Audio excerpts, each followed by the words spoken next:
Good evening, folks. I'm doing a quick video this evening specifically on gold. What we have in front of us is a weekly time frame chart of spot gold. And I thought to take a different approach this evening. We'd start with our chart already marked up to identify the significant market structure. And then we're going to talk about this a little bit, and then I'm going to erase all that, and we'll get to see what it looks like without some of this, some of the market structure being drawn on the chart. So this black dashed line, obviously, we've got a horizontal support and resistance level drawn in there. And the reason I drew that line is that in my mind there is a difference between the price action below that level and the price action that we now have occurring above that level. And so that was actually the first line that I drew on this chart, that horizontal support and resistance level, because it clarifies for me when I'm doing technical analysis. I want to mark out my major market structure, and so that was the first thing I drew. And then Andrew's pitchforks, it's a phenomenal tool. It's the most powerful tool I have in my technical analysis toolkit. Can't say enough about Andrew's pitchforks. After you draw a few thousand of them, it gets to a point where you don't even need to draw them. You just see them. You see them there in the chart without even drawing the tool. So anyway, in this case, so we have this is the standard. This is the Andrew's pitchfork. We've got an origin and then two other points, our two pivot points. And those three data points give us the key to drawing our Andrew's pitchfork. And so I've highlighted, this was the first test of this Andrew's pitchfork, and the fact that price came exactly up to that median line. This middle line is called the median line in Andrew's pitchfork's terminology. And this is exactly what Andrews told us would happen about 80% of the time. And several people that I'm aware of have repeated Andrew's work and validated his numbers, that about 80% of the time when we have drawn a valid Andrew's pitchfork, price is going to come up here. It's going to test the median line of that fork, and then it's going to do one of just a few things. Typically, it's going to do what we see here. Price is going to run up to the median. It's going to run out of energy and have to pull back at least to the point of a sideways consolidation. In this case, obviously, we see, that's more than a sideways consolidation, obviously. If we were to put a Fibonacci retracement on there, that would probably be a 38.2. And so without actually drawing it, I'm guessing that, price ran up to the median line of the pitchfork, got oversold, did a 38.2 Fibonacci retracement of this move, that move in gold, pulled back, and then just blasted higher. And so anyway, enough said there. The pitchfork, so clearly tested and proven valid there. At this next level, we can see, let's zoom in so it becomes clearer. So price at this point, we got our retracement, pulls back. That's the 200-day moving average, and so price pulled back to almost to the 200 moving day average, which That's not surprising. That's a healthy pullback. And then, relentless push higher from that level.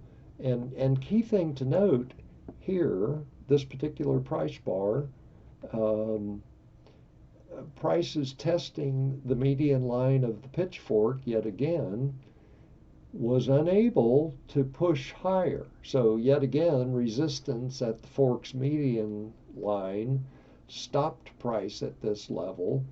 We got this doji candlestick as a result. So price had to gather some energy there. And then we see in the next week, because remember we're on a weekly time frame here, price said, okay, goodbye to the median line, see ya. And coincidentally, that was also when price pushed up through this horizontal, I'm calling it a support and resistance level. We actually haven't seen it tested for support yet. And I don't really think that we will, given the action that's going on here. And so let's continue as price goes higher. We can see in my mind this basically gold is stair stepping higher. We're big push higher. We get to a point where we run out of energy. We do a pullback. We're going to push higher. This was the big scary plunge. All the markets, doesn't matter what market you want to talk about, they all had this big scary plunge. Gold has recovered quite well from the big scary plunge and is pushing relentlessly higher. And my main reason for doing this video, we're working towards and so I will push in that direction because I'm kind of rambling. So there was our weekly time frame, and so we can see price just stair stepping higher. I wanted to demonstrate. Let's take everything off of this chart. And the point that I want to emphasize here is that that's where we start with any price chart. It's just price bars on a chart. And as technical analysts, we have to figure out, okay, what do I do with this? Where is the market structure? And more importantly, in identifying the market structure, how do I trade that market structure profitably? And so just before we leave this chart, let me draw another fork here. And this is what I was saying a minute ago, folks. After you've drawn a few thousand forks, you see them without even thinking about it. And so this is in our more recent action in gold. We have this, there's our most, well, yes, so there's our horizontal support and resistance level. And here's a better example of that phenomena. So we've got price coming up here back in, this is late June of 19, and again, we're in our weekly time frame, so we're looking at, that's a full year, a little over a year. We're seeing more than a year of price action here. But so anyway, in June of 19, here's price multiple weeks testing this horizontal support resistance level from below. Didn't have enough energy to push through, but after 6 weeks of gathering energy below that level, and whether it makes any difference or not, there is a upward sloping wedge there. After 6 weeks of gathering energy inside this wedge formation, price was able to push higher in just a relentless, strong move higher, and then got to another level, sideways waffling, plunge back to test the support and resistance level. And so here's the push through the underside of the level as resistance. Resistance here, now we've pushed higher, now we're coming back, we're testing this same horizontal level as support. So resistance has become support, and now price is pushing higher. Yet again, price has pulled back, testing that level yet again for support. And so in my opinion, this 1450 level in spot gold is well tested as support. It would be very surprising to me to see gold drop below 1450 at any time in the future. That would be, I'd have to reassess my current take on the market if that were to occur.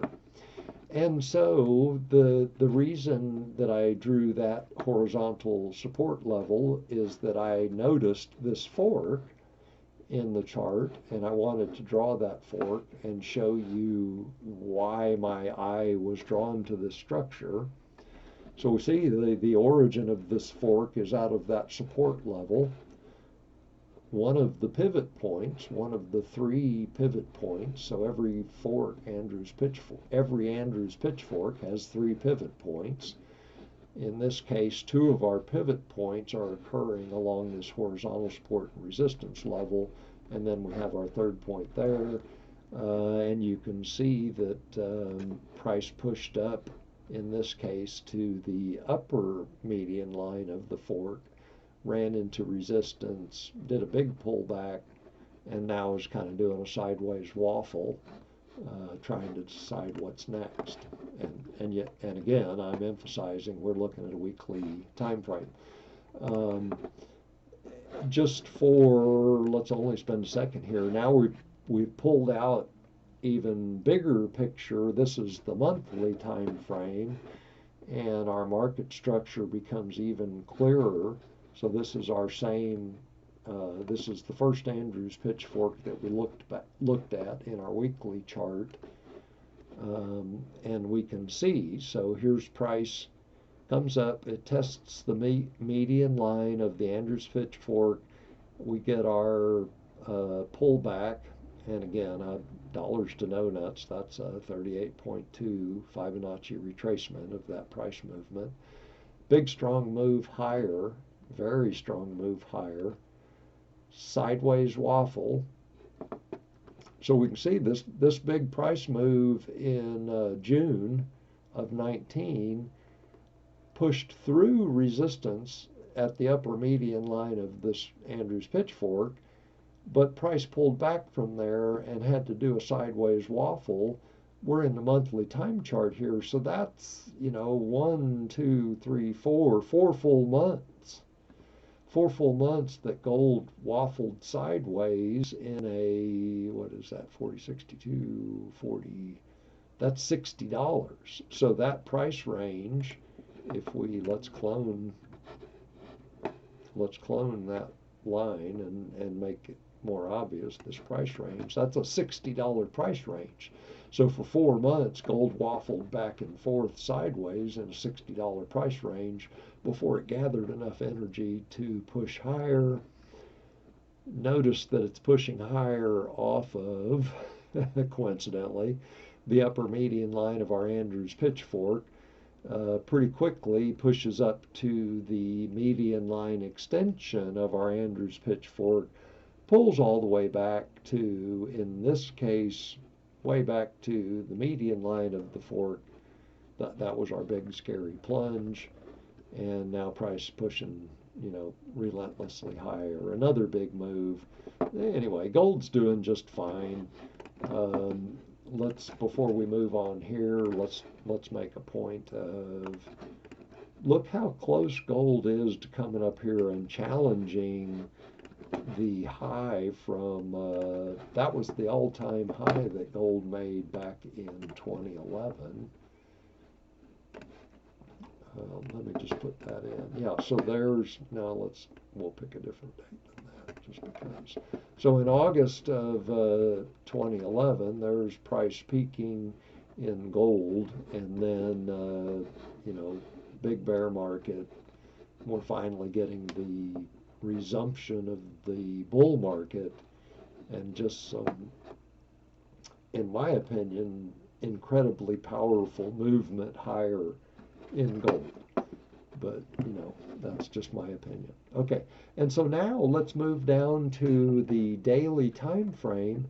And what I want to emphasize here is this wedge shape, this wedge pattern in the daily time frame, and the action yesterday and carried through today, where price has pushed up through the top of the wedge in a bullish move. And so if you were a breakout trader, you may have gone long, excuse me, staying hydrated there. As a breakout trader, you may have gone long yesterday on that bullish breakout of the top of that wedge. Now, a more conservative breakout trader would wait for price to pull back, in this case to 1720, 1717, something like that. Basically, the idea is that we're going to wait for price to pull back to this support level before we go long. And that's the more conservative entry strategy in this chart.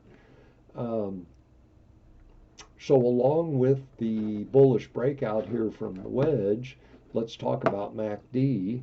So MACD, we have both our indicator and our moving average above the zero line.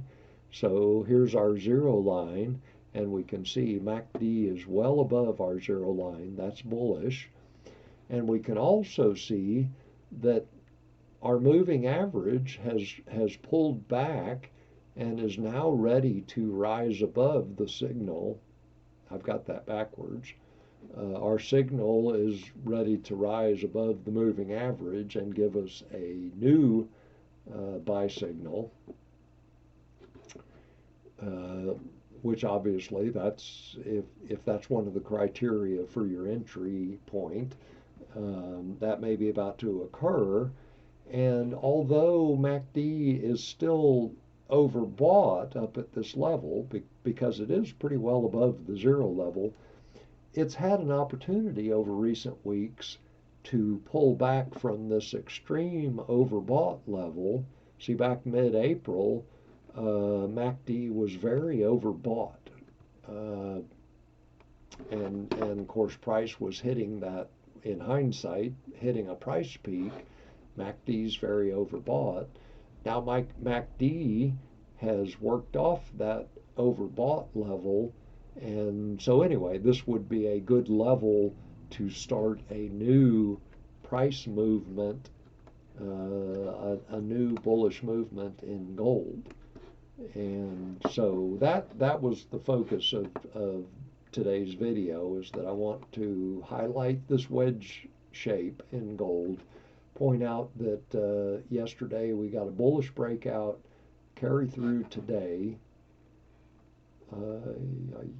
Seems like I was going to show you one more thing here, but darned if I know what it was. I will point out that price is well extended above this is our 50-day moving average. So price is quite overbought relative to the 50-day moving average. And the 50-day moving average is well extended from the 200-day moving average. So even though what I was saying a minute ago, MACD has pulled back from its overbought condition, price is still very overbought, but appears to be ready for a move higher. Okay, I got 30 seconds here before I hit 20 minutes where I'm just going to stop. I'm just going to stop, folks. What I want to show you is just super quick here. Sometimes when we're looking at chart patterns, a wedge or a pendant, some kind of formation in the middle of a price move will mark the midpoint of that move. And so if that were to turn out to be the case here, we have the potential that so that would be this pink line between, that is 1450, we'll call it, and 1740. So what's that? $290. God, is that right? Yeah, so almost a $300 move that was the first leg of this potential price move. This price wedge could be a midpoint for another $290 price gain. And so with that in mind, let's move back. Let's get back into our bigger picture here. See, I still got it. Yeah, okay. So here, there's our all-time high from 2011, and there's the potential. If the wedge shape that we were just talking about were to mark the midpoint of the last price movement, the next half of that price movement is going to take gold through and above its previous all-time highs. And so I'm well over 20 minutes, folks. Have a fantastic day. I wanted to share that with you. And there you go.